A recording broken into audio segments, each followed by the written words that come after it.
الأنهار সম্মানিত মুসলিম গ্রাম মুরব্বিয়ান এবং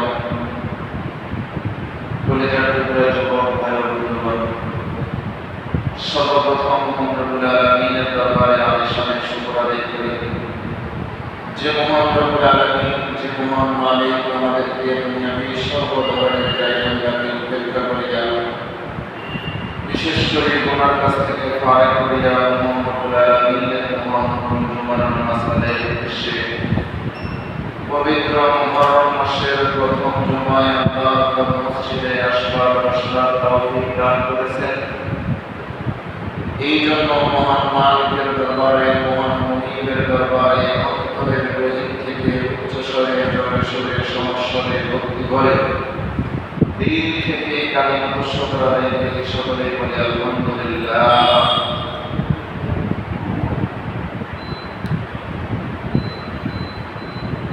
মুহতারাম হাজিরিন, খুতবা এবং দুরূদ শরীফের করে আমি আপনাদের সম্মুখে কোরআন কারীমের মধ্য থেকে আয়াতে কারিমা তিলাওয়াত করেছি।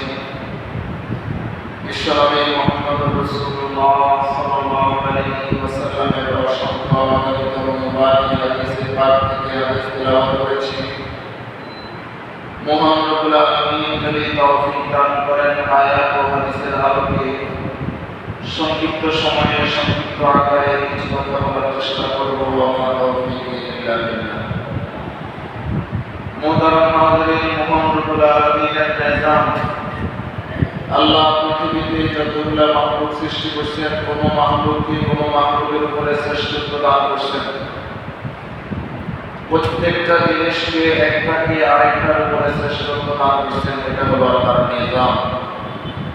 যেমন কিছু পাহাড়ের শ্রেষ্ঠত্ব কিছু পাহাড়ের চাইতে বেশি, কিছু দেশের শ্রেষ্ঠত্ব কিছু দেশের চাইতে বেশি, কিছু ঘরের শ্রেষ্ঠত্ব কিছু ঘরের চাইতে বেশি, কিছু মানুষের শ্রেষ্ঠত্ব কিছু মানুষের চাইতে বেশি, আবার মানুষের মধ্যে পুরুষের শ্রেষ্ঠত্ব নারীদের চাইতে বেশি। অর্থাৎ আল্লাহ তাআলা একটা জিনিসকে একটা জিনিসের উপরে শ্রেষ্ঠত্ব দান করেছেন। এটা হলো আল্লাহর নিজাম। যেমন কোরআনে কারীমের 3 নম্বর পারার শুরুতে আল্লাহ বলেন, তিলকার রুসুলু ফাদ্দালনা বা'দাহুম আলা বা'দিন মিনহুম মান কাল্লামাল্লাহু ওয়া রাফা'a বা'দাহুম দারাজাত।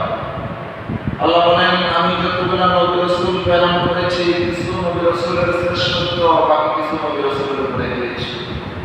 সব নবী রাসূলের মর্যাদা কিন্তু সমান নয়। যেমনি ভাবে পৃথিবীর সব জায়গার মর্যাদা সমান নয়, তেমনি ভাবে পৃথিবীর সব ঘরের মর্যাদা সমান নয়, সব দিনের মর্যাদা সমান নয়, সব মাসের মর্যাদা সমান নয়। কিছু মাসের মর্যাদা বেশি, কিছু দিনের মর্যাদা বেশি, কিছু রাতের মর্যাদা বেশি, কিছু মানুষের মর্যাদা বেশি, কিছু ঘরের মর্যাদা বেশি, কিছু জায়গার মর্যাদা বেশি। এটা হলো আল্লাহর নিজাম। আমাদের মাঝে এখন যে মাসটা চলতেছে, এই মাসের নাম হলো মুহররমুল হারাম, মুহররম মাস। আমরা সকলেই জানি আরবি বছরের 12 মাসের মধ্যে 4টা মাসের সম্মান আল্লাহর কাছে সবচাইতে বেশি। 4টা মাস আল্লাহর কাছে বড় মর্যাদাপূর্ণ দামি মাস। কোরআনে কারীমের ভিতরে আল্লাহ বলেন, ইন্না ইদ্দাতাশ শুহুরি ইনদাল্লাহি 12 শাহরান ফি কিতাবিল্লাহ ইয়াওমা খালাকাস সামাওয়াতি ওয়াল আরদ মিনহা আরবা'তুন হুরুম। আল্লাহ বলেন, ও দুনিয়ার মুসলমান ইমানদার, যেদিন থেকে আমি রব্বুল আলামিন আসমান এবং জমিন পৃথিবী সৃষ্টি করলাম, ওই দিন থেকেই মাসের গণনা হলো 12টি। এই 12টি মাসের মধ্যে আমি আপনার কাছে 4টা মাস সম্মানিত। আসমান জমিন যেদিন সৃষ্টি করছেন, ওই দিন থেকেই মাসের সংখ্যা কত? 12টা। মাসের সংখ্যা কত? 12টা। আল্লাহ বলেন, মিনহা আরবা'তুন হুরুম। এই 12 মাসের মধ্যে 4টা মাস হলো সম্মানিত, 4টা মাসের মর্যাদা বেশি। এই চারটা মাস কোন কোন মাস কোরআনে কারীমের ভিতরে নাই, হাদিসের ভিতরে এসেছে। মুসলিমের বর্ণনায় এসেছে, আল্লাহর নবী বলেন قال النبي صلى الله عليه وسلم الزمان قد استدار كهيئته يوم خلق السماوات والأرض আল্লাহর নবী বলেন, ও আমার দয়াল উম্মতের দল, যখন আসমান জমিন সৃষ্টি করা হয়েছে তখন থেকেই কাল ক্রমান্বয়ে অবর্তিত হয়ে এসেছে। মাসের সংখ্যা হলো 12টা, মাসের পরে দিন, দিনের পরে ঘন্টা, এভাবেই আসমান জমিন সৃষ্টির সূচনা লগ্ন থেকে নিয়ে এইভাবেই সময় আবর্তিত হয়ে এসেছে, এভাবেই সময় অতিক্রম করে এসেছে। যখন আসমান জমিন সৃষ্টি করা হয়েছে তখন থেকেই মাস, দিন, বছর, ঘন্টা, সেকেন্ড, কাল এভাবেই আবর্তিত হয়ে এসেছে। তখন থেকে মাসের সংখ্যা হলো 12টা, আর আল্লাহর কাছে 4টা মাস হলো সম্মান। কোন কোন মাস? রাসূল বলেন সালাসুন মুতাওয়ালিয়া, 3টা মাস হলো লাগাতার। 3টা মাস হলো কি? লাগাতার। জিলকদ, জিলহজ আর মুহররম। আরেকটা হলো রজব। আরেকটা হলো কি? রজব। এই 4টা মাসের সম্মান আল্লাহর কাছে সবচাইতে বেশি। এখন আমাদের মাঝে যে মাসটা চলতেছে, এই মাসটার নাম কি? মুহররম মাস। এই মাসটার নাম কি? মুহররম মাস। বড় দামি মাস, মর্যাদাপূর্ণ মাস। মুহররমের তাৎপর্য, যদিও নাকি মুহররম মাসটা দামি মাস, কিন্তু এই মুহররম মাস আমরা কাটাই দিছি গুনাহ দিয়ে। মুহররম মাসের মধ্যে গুনার সাইলাব, গুনার প্রতিযোগিতা চলতেছে, নাফরমানির প্রতিযোগিতা চলছে।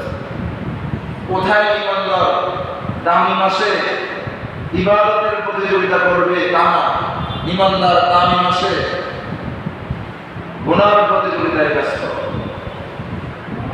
গুনার প্রতিযোগিতায় ব্যস্ত, ঢোল তবলা গান বাজনার প্রতিযোগিতায় ব্যস্ত।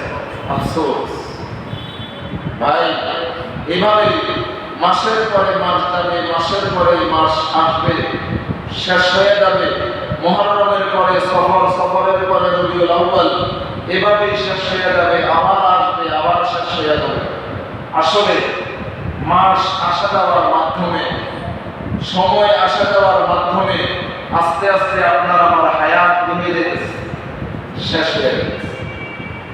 আপনার আমার হায়াত শেষ হয়ে গেছে, আপনার আমার জিন্দেগির মূল ক্যাপিটাল শেষ হয়ে গেছে। অথচ সেই দিকে আপনার আমার কোনো খবর নাই। আফসোস। এই জন্য সময়গুলা কাজে লাগানো দরকার। দামি মাস, দামি কাজে ব্যয় করা দরকার। সম্মানিত মাস, এমন কাজ করা দরকার যে কাজ করলে সম্মান বাড়ে।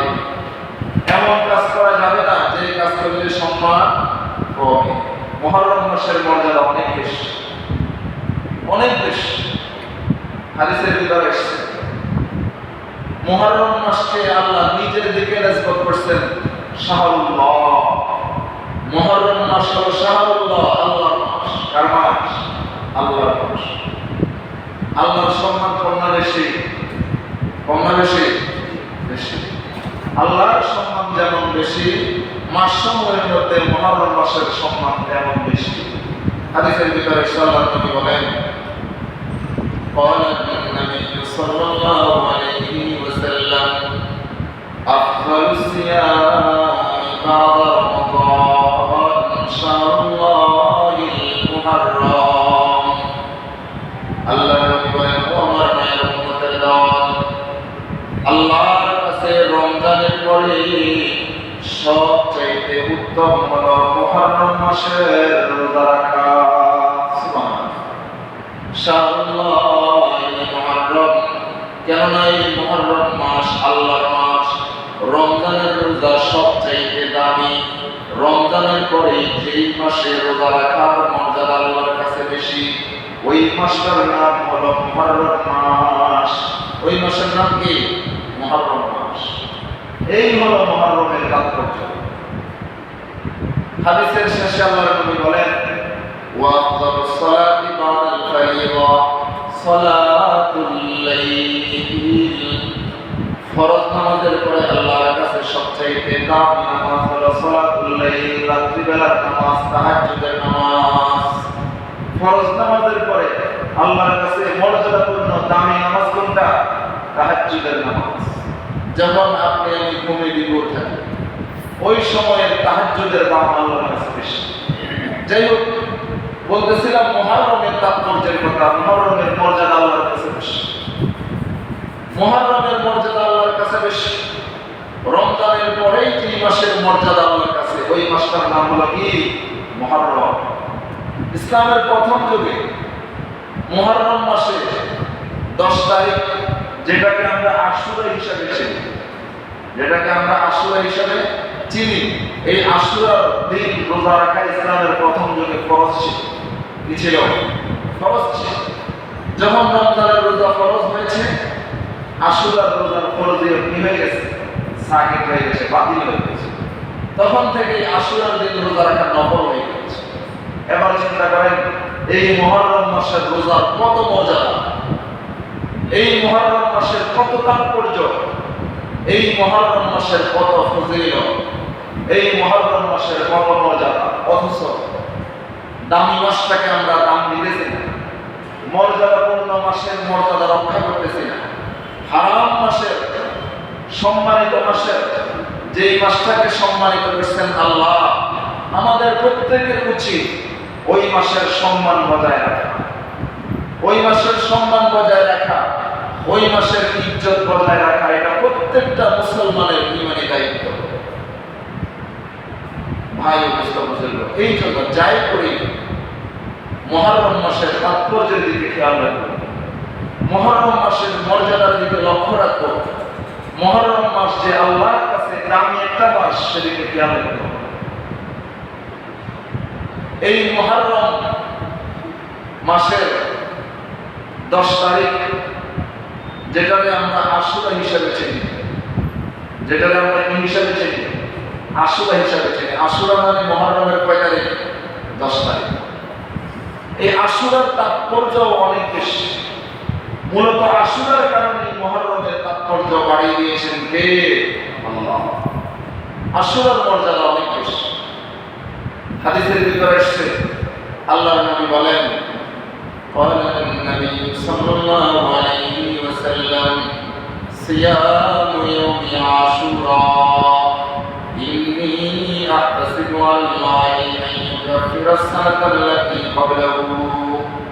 আল্লাহর নবী বলেন, ও আমার মেয়ে উম্মতের দল, সিয়াম ইয়াউমি আশুরা, তোমাদের মধ্য থেকে যদি কেউ মুহররমের 10 তারিখ আশুরার দিন রোজা রাখে, ইন্নী আহতাসিবু আলাল্লাহ, এই মুহররমের 10 তারিখ আশুরার দিন রোজা রাখার বিনিময়ে আমি রাসূল আল্লাহর কাছে আশাবাদী, আইয়ুকাফিরাস সানাতাল্লাতী ক্বাবলাহু, আশুরার দিন রোজার বদৌলতে আসমানের মালিক আল্লাহ তার আগের এক বছরের গুনাহ আল্লাহ মাফ করে দিবেন। সুবহানাল্লাহ। আশুরার দিনের রোজা, আশুরার দিনের তাৎপর্য, যেটা আগামী শুক্রবারে আশুরা, অর্থাৎ মুহররমের 10 তারিখ। ভাই বুঝতে, এই জন্য মুহররমের তাৎপর্যের দিকে যেমন খেয়াল রাখতে হবে, যে দিনটার কারণে মুহররমের মর্যাদা বেশি, ওই দিনটা হলো আশুরার দিন তথা মুহররমের 10 তারিখ। ওই মুহররমের 10 তারিখের তাৎপর্যের দিকেও কি রাখতে হবে? খেয়াল রাখতে। মুহররমের 10 তারিখ আশুরার দিনের ফজিলত, আশুরার দিনের মর্যাদা আল্লাহর কাছে অনেক বেশি। হাদিসের ভিতরে এসেছে, আল্লাহর নবী যখন মক্কা থেকে মদিনায় হিজরত করে গেলেন, দেখতেছে মদিনার ইহুদিরা মুহররমের 10 তারিখ তথা আশুরার দিন রোজা রাখে, আশুরার দিন রোজা রাখে। আল্লাহর নবী ইহুদিদেরকে জিজ্ঞাসা করতেছে, কি ব্যাপার, মুহররমের 10 তারিখ আশুরার দিন তোমরা রোজা রাখো, ঘটনাটা কি?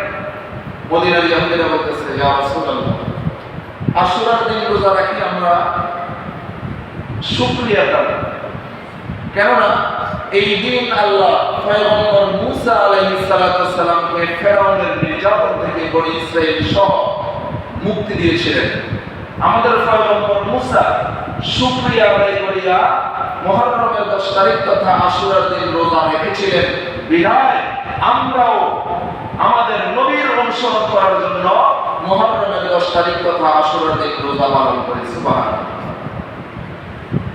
এখন আল্লাহর নবী ইহুদিদের মুখ থেকে যখন এটা শুনলেন, আল্লাহর নবী বললেন, নাহানু আহাক্কু ওয়া আকরাবু মিনকুম বিমূসা। পয়গম্বর মুসার ব্যাপারে আমরা তোমাদের চাইতে বেশি হকদার এবং বেশি নিকটতম। সুবহানাল্লাহ। আপনারা কি মনে করেন মুসলমানরা পয়গম্বর মুসাকে বেশি ভালোবাসে নাকি ইহুদিরা বেশি ভালোবাসে? মুসলমানরা। ইহুদিরা তো শুধু নামের ভালোবাসা, কামের বেলায় ঠনঠন কিছু নেই। রাসূল বলছেন, নাহানু আহাক্কু ওয়া আকরাবু মিনকুম বিমূসা। মুসা নবীর ব্যাপারে আমরা তোমাদের চাইতে বেশি নৈকট্য এবং বেশি মহব্বত করি। তো আল্লাহর নবী সাহাবায়ে কেরামকে নির্দেশ দিলেন যে তোমরাও মুহররমের 10 তারিখ রোজা রাখো। আল্লাহর নবী নিজেও মুহররমের 10 তারিখ তথা আশুরার দিন কি রেখেছেন? রোজা রেখেছেন। ভাই অবস্থা বুঝুন।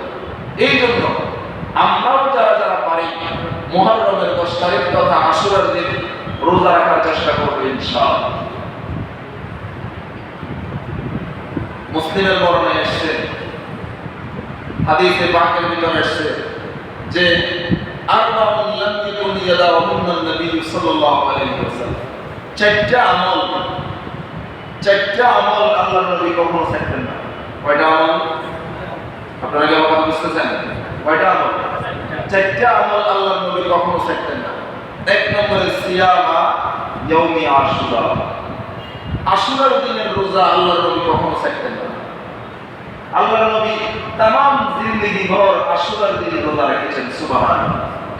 তো মায়ার নবীর উম্মত আমরা, আমাদের মায়ার নবী, আমাদের প্রাণের নবী, আমাদের দয়ার নবী জনাবে মুহাম্মদুর রাসূলুল্লাহ সাল্লাল্লাহু আলাইহি ওয়াসাল্লাম যে আশুরার দিন সিয়াম পালন করেছেন, যদি আমরা বাস্তবিকভাবে ওনার মহব্বতের দাবিদার হই, আমাদের উচিত যে আমরাও আশুরার দিন কি পালন করব? সিয়াম পালন করব। দুই নম্বরে হাদিসের ভিতরে এসেছে বলা আশারা, জিলহজ মাসের প্রথম 10টা রোজা আল্লাহর নবী সব সময় রাখতেন। সুবহানাল্লাহ। এটা হলো আল্লাহর নবীর দায়মি আমল। মুহররমের 10 তারিখ আশুরার দিন যেমন নবী রোজা রাখতেন, জিলহজ মাসের প্রথম 9টা রোজাও আল্লাহর নবী তামাম জিন্দেগি ভর রাখছেন। এরপরে ওয়াস সালাসাতা আইয়ামিন মিন কুল্লি শাহরিন, প্রত্যেকটা মাসে আপনারা আমার নবী, মায়ের নবী, দয়ার নবী জনাবে মুহাম্মদুর রাসূলুল্লাহ সাল্লাল্লাহু আলাইহি ওয়াসাল্লাম প্রতি মাসে 3টা রোজা রাখতেন, যেগুলোরে আমরা আইয়ামি বীজের রোজা হিসাবে চিনি। ও দুনিয়ার মুসলমান ইমানদার আল্লাহর গোলাম, এগুলো হলো আপনারা আমার নবীর দায়মি আমল। এরপরে হাদিসের ভিতরে এসেছে ওয়ারাকাতাইন ক্বাবলা সালাতিল ওয়াদা। আল্লাহর নবীর দায়মি 4 নম্বরের আমল হলো আল্লাহর নবী ফজরের নামাজের পূর্বে 2 রাকাত সুন্নাত কখনো ছাড়তেন না। সব সময় ফজরের নামাজের পূর্বে 2 রাকাত সুন্নাত আদায় করতেন। এগুলো হলো আমাদের নবীর দায়মি আমল। যাই হোক, এর ভিতরে একটা হলো মুহররমের রোজা। এর ভিতরে একটা কি? মুহররমের রোজা, আশুরার দিন রোজা পালন করেন। ও দুনিয়ার মুসলমান ইমানদার আল্লাহর গোলাম, অন্য এক বর্ণনায় এসেছে আল্লাহর নবী বলেন 3টা দশকের দাম আল্লাহর কাছে সবচেয়ে বেশি। বলেন তো তিনি কয় দশকের দাম বেশি? 3টা দশকের দাম আল্লাহর কাছে সবচেয়ে বেশি। এক নম্বরে রমজান মাসের শেষ দশকের দাম আল্লাহর কাছে বেশি। কেননা এই রমজান মাসের শেষ দশকে লাইলাতুল কদর আছে, যেই লাইলাতুল কদরের ভিতরে কোরআন অবতীর্ণ করা হয়েছে। সুবহানাল্লাহ। রমজান মাসের শেষ দশকের দাম আল্লাহর কাছে কি বেশি। 2 নম্বরে আল্লাহর নবী বলেন জিলহজ মাসের প্রথম দশকের দাম আল্লাহর কাছে বেশি। কেননা জিলহজ মাসের প্রথম দশকের মধ্যে হজ আছে, কুরবানি আছে, সব ধরনের ইবাদত একসাথে জমা হয় জিলহজ মাসের প্রথম দশক। এই জন্য জিলহজ মাসের প্রথম দশকের দাম আল্লাহর কাছে বেশি। 3 নম্বরে মুহররমের প্রথম দশকের দাম আল্লাহর কাছে বেশি। কেননা মুহররমের প্রথম দশকের ভিতরে আশুরা আছে। বলেন কি আছে? আশুরা আছে। এই জন্য আল্লাহর কাছে মুহররমের প্রথম দশকের দাম বেশি। সুবহানাল্লাহ। এই যে মুহররমের প্রথম দশক চলতেছে, এই প্রথম দশকের দাম আল্লাহর কাছে অনেক বেশি। ভাই, এই জন্য মুহররমের তাৎপর্যের প্রতি সব সময় লক্ষ্য রাখতে হবে। পাশাপাশি আশুরার তাৎপর্যের দিকেও দেখতে হবে, খেয়াল রাখতে হবে। কেননা আশুরার দাম আল্লাহর কাছে বেশি, মুহররমের মর্যাদাও আল্লাহর কাছে বেশি। আশুরার কারণে মুহররম মাসের দাম আল্লাহর কাছে অনেক বেশি। আমরা তো অনেকে মনে করি মুহররম মাস আসলে অনেকেই মনে করি যে মুহররমের দাম আল্লাহর কাছে বেশি, মনে হয় কারবালার কারণে। কিসের কারণে? কারবালার কারণে। আসলে কি তাই? কারবালার কারণে মুহররমের দাম বেশি? কারবালার কারণে আশুরার দাম বেশি? না। আল্লাহ বলেন ইয়াউমা খালাকাস সামাওয়াতি ওয়াল আরদ, যেদিন আসমান জমিন সৃষ্টি করা হয়েছে সেদিন থেকেই আশুরার দাম বেশি। সুবহানাল্লাহ। মুহররমের দাম বেশি, আশুরার দাম বেশি। আমাদের নবী আশুরার রোজা রাখতেন। বলেন তো দেখি, হযরত হুসাইন শাহাদাত বরণ করছেন আমাদের নবী থাকা অবস্থায় নাকি ইন্তেকালের অনেক পরে? বুঝছেন না? মনে হয় অনেক পরে না? অনেক পরে। তাহলে বোঝা গেল হুসাইন রাদিয়াল্লাহু তাআলা আনহু শাহাদাতের অনেক আগ থেকেই আশুরার দাম বেশি। বরঞ্চ আশুরার দিন শাহাদাত বরণ করার কারণে হযরত হুসাইন রাদিয়াল্লাহু তাআলা আনহুর শাহাদাতের মর্যাদা বেড়ে গেছে। নতুবা আশুরার মর্যাদা অনেক আগ থেকেই বেশি, অনেক আগ থেকেই বেশি। অনেক বড় বড় সাহাবায়ে কেরাম মুহররম মাসে শাহাদাত বরণ করছেন, কিন্তু তাদের শাহাদাতের দিন আমরা জানি না, স্মরণ করি। অথচ হযরত হুসাইন রাদিয়াল্লাহু তাআলা আনহু শাহাদাত বরণ করার কারণে ওনার শাহাদাতের ঘটনা, কারবালার ঘটনা আমাদের হৃদয়ে নাড়া দেয়, আমাদের প্রত্যেকের স্মরণ থাকে, বিশেষ করে যখন মুহররম মাস আসে। কারণ ওনার শাহাদাতের দিনটা ছিল আশুরার দিন। কোন দিন? আশুরার দিন। ভাই অবস্থা বুঝে বলতেছিলাম আশুরার তাৎপর্যের কথা। আশুরার মর্যাদা অনেক আগ থেকেই বেশি। কিতাবের ভিতরে এসেছে পৃথিবীর ইতিহাসে অনেক বড় বড় ঘটনা আল্লাহর পক্ষ থেকে সম্পাদিত হয়েছিল এই মুহররমের 10 তারিখ আশুরার দিন। কিতাবের ভিতরে লেখা হয় এই মুহররমের 10 তারিখ আশুরার দিন আল্লাহ আসমান জমিন সৃষ্টি করেছেন। সুবহানাল্লাহ। পৃথিবী সৃষ্টি যেদিন হয়েছে ওই দিনটা ছিল মুহররমের 10 তারিখ আশুরার দিন। আবার এই পৃথিবী যেদিন আল্লাহ ধ্বংস করে দিবেন, কিয়ামত সংঘটিত হবে, ওই দিনটাও হবে মুহররমের 10 তারিখ তথা আশুরার দিন। আশুরার দিনের মর্যাদা আল্লাহর কাছে অনেক বেশি। সর্বপ্রথম আসমান থেকে রহমতের বৃষ্টি যখন যেদিন বর্ষিত হয়েছিল ওই দিনটা ছিল মুহররমের 10 তারিখ তথা আশুরার দিন, যিনার মাধ্যমে আমরা সকলেই পৃথিবীতে আসলাম। আমাদের সকলের আদি পিতা হযরত আদম আলাইহিস সালাম, ওনাকে আল্লাহ সৃষ্টি করেছিলেন এই মুহররমের 10 তারিখ তথা আশুরার দিন। সুবহানাল্লাহ। শুধু তাই নয়, উনি যেদিন জান্নাত থেকে দুনিয়ার জমিনে আগমন করছিলেন ওই দিনটাও ছিল মুহররমের 10 তারিখ তথা আশুরার দিন।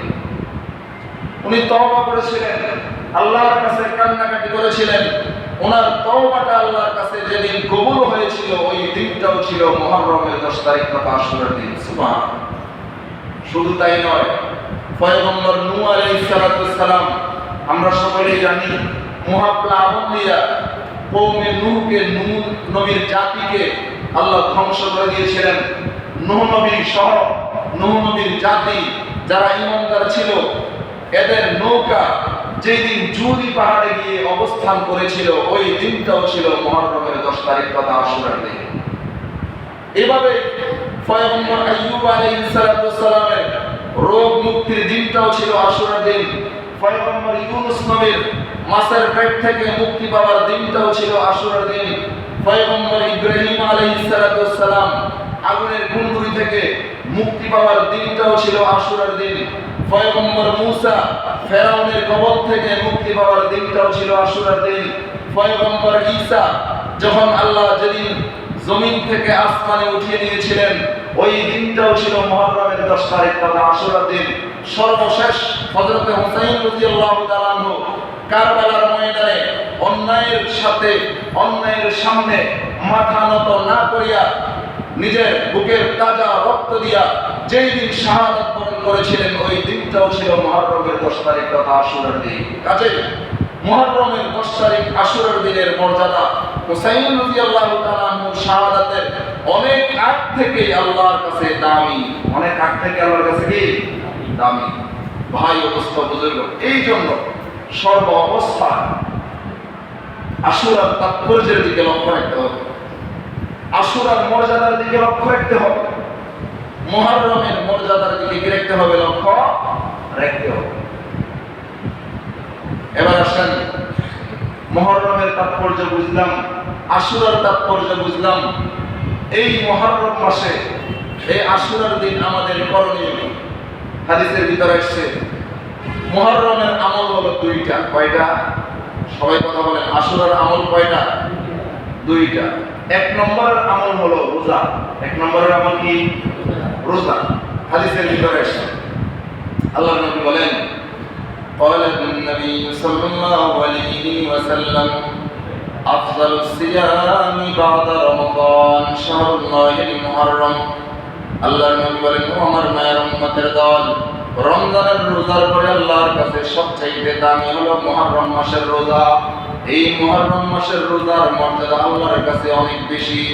ও দুনিয়ার মুসলমান ইমানদার আল্লাহর গোলাম, এই জন্য মুহররম মাসের 1 নম্বরের আমল হলো সিয়াম পালন করা, রোজা রাখা। অন্য হাদিসের ভিতরে আল্লাহর নবী বলেন قال النبي صلى الله عليه وسلم صيام يوم عاشوراء إني أحتسب على الله أن يكفر السنة التي قبله। আল্লাহর নবী বলেন, মুহররমের 10 তারিখ আশুরার দিন রোজা রাখলে আমি রাসূল আশাবাদী আশুরার দিনের রোজার বদৌলতে আসমানের মালিক আল্লাহ তার আগের 1 বছরের গুনাহ মাফ করে দিবেন। সুবহান। তাহলে মুহররম মাসের 1 নম্বরের আমল কি? রোজা। কি রাখা? রোজা রাখা। এটা হলো করণীয়। 2 নম্বরের করণীয় হলো তওবা করা। কি করা? তওবা করা। হাদিসের ভিতরে আসছে হযরত আলী রাদিয়াল্লাহু তাআলা আনহু থেকে বর্ণিত, একজন ব্যক্তি ওনাকে প্রশ্ন করলেন, ওগো আলী, যে আমি যদি রমজান মাসের পরে কোন মাসের রোজা রাখতে চাই, আপনি আমাকে কোন মাসের রোজা রাখার নির্দেশ দিন? হযরত আলী বলতেছে, আল্লাহর বান্দা, তুমি যে প্রশ্নটা আমাকে করছো সেম এই প্রশ্নটা আমি একজন ব্যক্তিকে আল্লাহর নবীকে করতে শুনেছি। সুবহানাল্লাহ। এক ব্যক্তি আল্লাহর নবীর কাছে গিয়ে প্রশ্ন করছেন, ইয়া রাসূলুল্লাহ, আমি যদি রমজানের মাসের পরে অন্য কোন মাসে রোজা রাখতে চাই, আপনি আমাকে কোন মাসের সিয়ামের নির্দেশ দিবেন? আল্লাহর নবী বলেন, তুমি যদি রমজানের পরে কখনো কোথাও রোজা রাখতে চাও, তুমি মুহররম মাসে রোজা রাখো। সুবহানাল্লাহ। কেননা এই মুহররম হলো শাহরুল্লাহ, মুহররম কার মাস? আল্লাহর মাস। 2 নম্বর, এই মুহররম মাসের 10 তারিখ আশুরার দিন আল্লাহ এক জাতির তওবা কবুল করে নিয়েছেন। সুবহানাল্লাহ। মুহররম মাসের 10 তারিখ আশুরার দিন আল্লাহ তওবা কবুল করে নিয়েছেন। কিয়ামত পর্যন্ত হাদিসের ভিতরে আসছে কিয়ামত পর্যন্ত যারা যারাই আশুরার দিন মুহররম মাসে তওবা করে আল্লাহ প্রত্যেকের তওবা কবুল করে নেবেন। সুবহানাল্লাহ। তাহলে হাদিসের মাধ্যমে মুহররমের 2 নম্বরের আমল কি পাইলাম? বুঝলেন না? মানে কি পাইলাম? তওবা করা। 1 নম্বরের আমল কি? সিয়াম পালন করা। 1 নম্বরের আমল কি? সিয়াম পালন করা। 2 নম্বরের আমল কি? তওবা করা। কি করা? তওবা করা। এছাড়া আমাদের সমাজে মুহররম মাস আসলে যেই সমস্ত কুসংস্কারগুলো দেখা যায় সবগুলো হলো বেদাত। সবগুলো হলো কি? বেদাত। যেমন মুহররম মাস যখন আসে, মুহররম মাসের কিছু বর্জনীয় কাজ। মুহররম মাস যখন আসে কিছু মানুষ দেখি কালো কাপড়ে একটা ঘরের মতো কি জানি একটা বানাইয়া পালকির মতো করিয়া এটার নিয়ে তাজিয়া মিছিল বাইর করে। কি মিছিল বাইর করে? তাজিয়া মিছিল বাইর করে, মানে শোক পালন করে। কেন? এই দিন হযরত হুসাইন কারবালার ময়দানে শাহাদাত বরণ করছে। এটা হলো শোক। এটা হলো কি? শোক। অথচ আমার মনে হয় হযরত হুসাইন রাদিয়াল্লাহু তাআলা আনহু যদি এখন জীবিত থাকতেন, যারা হযরত হুসাইনের শাহাদাতকে স্মরণ করিয়া এই সমস্ত ভ্রান্ত এই সমস্ত কুসংস্কারে লিপ্ত এদের বিরুদ্ধে হযরত হুসাইন যুদ্ধ ঘোষণা করতেন। এদের বিরুদ্ধে হযরত হুসাইন কি করতেন? যুদ্ধ ঘোষণা করতেন যে নাফরমান, তোরা আমার নামে এগুলো কি করতেছিস? ভণ্ডামি। ভাই মুস্তাফা, এই জন্য এই সমস্ত তাজিয়া মিছিলে অংশগ্রহণ করা যাবে না, সবগুলো হলো ভণ্ডামি।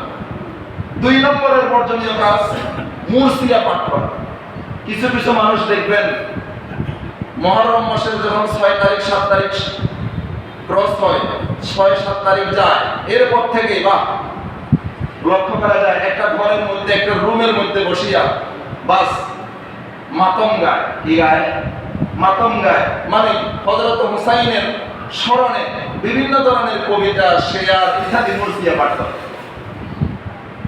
এগুলো সম্পূর্ণ কুসংস্কার, এগুলো করা যাবে না, এগুলো ইসলাম সমর্থন করে না। ইসলামের শোক পালন করার নিয়ম আছে, ইসলামের নিয়ম, ইসলামের নীতি জলাঞ্জলি দিয়া আপনি আমি যদি আপনার আমার মন গড়া কোনো নিয়ম মানি, সেটা ইসলাম হবে না, সেটা ইসলামের নামে ধোঁকাবাজি। ইসলামের নামে কি? ধোঁকাবাজি। এরপরে আরো একটা কুসংস্কার, কিছু কিছু মানুষ দেখবেন আমাদের এদিকে যদিও নাকি কম, চট্টগ্রাম ঢাকার দিকে অ্যাভেলেবেল, যে মুহররম মাস আসলে বাচ্চাদেরকে খালি পায়ে রাস্তায় হাঁটতে বলে। খালি পায়ে রাস্তায় হাঁটতে বলে তাবাররুকান, মানে এটাকে ওনারা বরকত মনে করে। এটার ওনারা কি মনে করে? বরকত মনে করে। অথচ এটা সম্পূর্ণ কুসংস্কার। এটার সাথে ইসলামের সাথে আর বরকতের সাথে কোনো সম্পর্ক নাই, কোনো সম্পর্ক নেই। আরেকটা বর্জনীয় কাজ, যে মুহররম মাসের 10 তারিখ আসলে অনেকেই দেখবেন রাস্তায় রাস্তায় পানি পান করে। কি পান করায়? পানি পান করে। মানুষের পানি পান করানো এটা সব সময় সওয়াবের কাজ, সব সময় কি সওয়াবের কাজ। এরা ওই দিন পানি পান করানোর বিশেষ উদ্দেশ্য হলো হযরত হুসাইন রাদিয়াল্লাহু তাআলা আনহু ইয়াজিদ বাহিনীর হাতে নির্মমভাবে নির্যাতিত হইয়া 70 কি 71 জন সদস্য নিয়ে ফুরাত নদীর তীরে কারবালার ময়দানে পানির, ওনার কলেজের টুকরা সন্তান জাইনুল আবদিন সহ পানির জন্য কষ্ট করছেন, হাহাকার, পানির তৃষ্ণায় ওনারা কাতর ছিলেন। এই জন্য ওই কথাটাকে স্মরণ করিয়া ওনারা ওই দিন কি পান করায়? পানি পান করে। ভাই, পানি পান করানো সারা বছর সওয়াব, শুধুমাত্র 10 তারিখে। কাজেই শুধুমাত্র ওই দিন ওই নিয়তে সওয়াবের আশায় পানি পান করানো এটা সম্পূর্ণরূপে বেদাত, সম্পূর্ণরূপে কি? বেদাত। কাজেই আমাদেরকে এই সমস্ত কুসংস্কার, এই সমস্ত ভণ্ডামি থেকে বাইরে আসতে হবে। ইসলাম কি বলে, ইসলামের নীতি কি, ইসলামের বিধান কি, সেই দিকে লক্ষ্য রাখতে হবে। এই সমস্ত শিয়া মতবাদ, এই সমস্ত কুফরি মতবাদ, এই সমস্ত খারেজি মতবাদ, ইহুদি এবং নাসারাদের, খ্রিস্টানদের দালালির সাথে ইসলামের কোনো সম্পর্ক না। কারণ ইসলাম ও মুসলমানের সম্পর্ক হলো কোরআনের সাথে। কার সাথে? কোরআনের সাথে। আর শিয়া মতবাদ, কুফরি মতবাদ, খারেজি মতবাদ, ইহুদ নাসারা, এদের সম্পর্ক হলো শয়তানের সাথে। এদের সম্পর্ক কাদের সাথে? শয়তানের সাথে।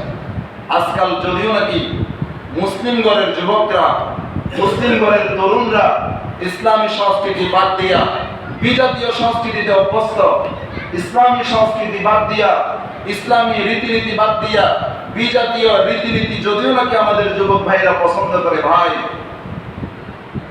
এই সমস্ত বিজাতীয় রীতিনীতির সাথে ইসলাম ও মুসলমানের কোনো সম্পর্ক না। কিতাবের ভিতরে এসেছে, কিতাবের নাম ফুতুবাতে জুলফিকার আহমদ নকশবন্দি রাহমাতুল্লাহি আলাইহি। ফুতুবাতে জুলফিকার আহমদে এসেছে যে ভারতবর্ষের একজন মুসলমান, ওনার ঘটনা কিতাবের ভিতরে এসেছে যে ভারতবর্ষে হোলি খেলার আয়োজন করা হয়েছে। কি খেলা? হোলি খেলা। হোলি খেলা মানে হিন্দুরা একজন আরেকজনের রং মাখামাখি। কি মাখামাখি? নারী পুরুষ যুবক জওয়ান বুড়া সবাই একজন আরেকজনের গায়ে কি ছিটাইবে? রং ছিটাইবে। এটারে এরা মানে আনন্দ মনে করে, পুণ্যের কাজ মনে করে। হোলি খেলা যখন শুরু হয় সবাই সবাই রং মাখতেছে। হিন্দুরা, এক মুসলমান পান খাইতেছে, পান খাইতেছে। পান খাইতে খাইতে উনি একটা হিন্দু বাড়ির সামনে নিয়ে যায়, দেখে যে হিন্দু বাড়ির সামনে একটা গাধাকে বেঁধে রাখা হচ্ছে। ওই মুসলমান মজাক করিয়া ওই গাধাকে লক্ষ্য করে বলতেছে, গাধা তোর বাড়ির সবাই সবাইরে রং মারতেছে, তোরে কেউ রং মারতেছে। তোর বাড়ির সবাই সবাইরে কি মারতেছে? রং মারতেছে, অথচ তোরে কেউ কি মারতেছে না, রং মারতেছে না। কেন? তুই যে গাধা, তুই যে কি গাধা, আয় তোরে আমি একটু রং মারি। এই বলিয়া মুখ থেকে একটু ফানের বীজ বাইর করিয়া গাধার গায়ে মারছে, গাধার গায়ে মারছে। কিতাবের ভিতরে আসছে কিছুদিন পরে যখন ওই মুসলমান ইন্তেকাল করছে, ওনার এক শাগরিদ ওনাকে স্বপ্নযোগে জিজ্ঞাসা করছেন, ভাই আপনার কি অবস্থা? না, আমি খুব একটা ভালো নাই, আমি খুব একটা ভালো নাই। কিছুদিন পূর্বে এরকম হিন্দুদের হোলি খেলা যখন আয়োজন করা হয়েছিল, হিন্দুর এক গাধাকে মজাক করিয়া ঠাট্টা করিয়া আমি হোলির নামে ফানের একটু রং দিয়া তারে লাল করে দিয়েছিলাম। আমার এই আচরণটা বিজাতীয় সংস্কৃতির সাথে মিলে গেছে, বিদায় আসমানের মালিক আল্লাহ আমার তামাম জিন্দেগীর সবগুলো ইবাদত নষ্ট করে দিয়েছেন। নাউযুবিল্লাহ। এই জন্য হাদিসের ভিতরে আসছে قال النبي صلى الله عليه وسلم من تشبه بقوم فهو منهم। আল্লাহর নবী বলেন, ও আমার মায়ের উম্মতের দল, ইসলাম ও মুসলমানের বিজাতীয় সংস্কৃতির সাথে কোনো সম্পর্ক নাই, বিজাতীয় রীতিনীতির সাথে ইসলাম ও মুসলমানের কোনো সম্পর্ক নেই। ইসলাম ও মুসলমানের সম্পর্ক কোরআনের সাথে, ইসলাম ও মুসলমানের সম্পর্ক ইসলামী রীতিনীতির সাথে। যে ব্যক্তি মুসলমান হওয়া সত্ত্বেও বিজাতীয় রীতিনীতিতে বিশ্বাসী, যে ব্যক্তি মুসলমান হওয়া সত্ত্বেও বিজাতীয় সংস্কৃতিতে বিশ্বাসী, ওই ব্যক্তি ইন্তেকালের পরে তার হাসর হবে বিজাতীদের সাথে। নাউযুবিল্লাহ। মান তাশাব্বাহা বিকওমিন ফাহুয়া মিনহুম। যে যাকে মহব্বত করে, যে যার সংস্কৃতি বুকে লালন করে, যে যার রীতিনীতি বিশ্বাস করে, কিয়ামতের ময়দানে তার হাসর হবে তার সাথে। নাউযুবিল্লাহ। বলেন তো দেখি, শিয়ারা মুসলমান না কাফের? সন্দেহ আছে? শিয়ারা কি মুসলমান না কাফের? কাফের। শিয়ারা কি কাফের? কাদিয়ানীরা যেমন কাফের, শিয়ারাও কি কাফের।